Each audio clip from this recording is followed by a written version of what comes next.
Parole തടവുകാരന്റെ അവകാശമാണെന്നും parole നൽകുന്നതിൽ ഇടപെടാറില്ലെന്നും CPM സംസ്ഥാന secretary MV. Govindan കണ്ണൂരിൽ മാധ്യമങ്ങളോട് സംസാരിക്കുകയായിരുന്നു. പരോൾ നൽകുന്നത് സർക്കാരും ജയിൽ വകുപ്പും തീരുമാനിക്കേണ്ട കാര്യമാണെന്നും എം.വി. ഗോവിന്ദൻ പറഞ്ഞു. പരോളും കിട്ടുന്നുണ്ടല്ലോ. കിട്ടുന്നതിനിപ്പോൾ നമ്മളെന്ത് ചെയ്യാനാ? കമ്മ്യൂണിസ്റ്റ് പാർട്ടി ഓഫ് ഇന്ത്യ മാർക്സിസ്റ്റിന് ഒരാൾക്ക് പ്രത്യേക പരോൾ വേണമെന്നോ ഒരാൾക്ക് പ്രത്യേക പരോൾ കൊടുക്കാൻ പാടില്ലെന്നോ ഒരു തരത്തിലുള്ള ഇടപെടലും CPIM നടത്തുന്ന കാര്യമല്ല. ഞങ്ങൾക്കത് ബാധകമല്ല. അതെല്ലാം ഗവൺമെൻറ് സംവിധാനത്തിൻ്റെ ഭാഗമായിട്ട് ജയിലുമായിട്ട് ബന്ധപ്പെട്ട കാര്യമാണ്. അത് ആ രീതിയിലാണ് കൈകാര്യം ചെയ്യപ്പെടുക. അതിൽ പാർട്ടി ഇടപെടേണ്ട യാതൊരു കാര്യമില്ല. ഞാനിപ്പോൾ അപരാധമൊന്നും പറഞ്ഞിട്ടില്ല, മഹാപരാധമൊന്നും പറഞ്ഞിട്ടില്ല, അല്ലാന്നും പറഞ്ഞിട്ടില്ല.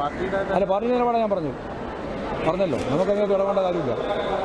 അത് അപരാധമൊന്നും പറയുന്നില്ല, മഹാപരാധമൊന്നും പറയുന്നില്ല, ഒന്നും അതിനെപ്പറ്റി ഇപ്പോൾ കമൻറ്റിൻ്റെ മുമ്പിൽ നമ്മളില്ല. കാരണം കൃത്യമായിട്ട് നിലപാട് സ്വീകരിച്ചു പോകും. അത് ജയിൽ അധികൃതരും ഗവൺമെൻറ്റും ഒക്കെ ചേർന്ന് നടത്തേണ്ടുന്ന കാര്യമാണ്. പരോളിൻ്റെ ഭാഗമായിട്ട് കിട്ടേണ്ടുന്ന കാര്യമാണ്. പരോളെല്ലാം തടവുകാരൻ്റെ അവകാശമാണ്.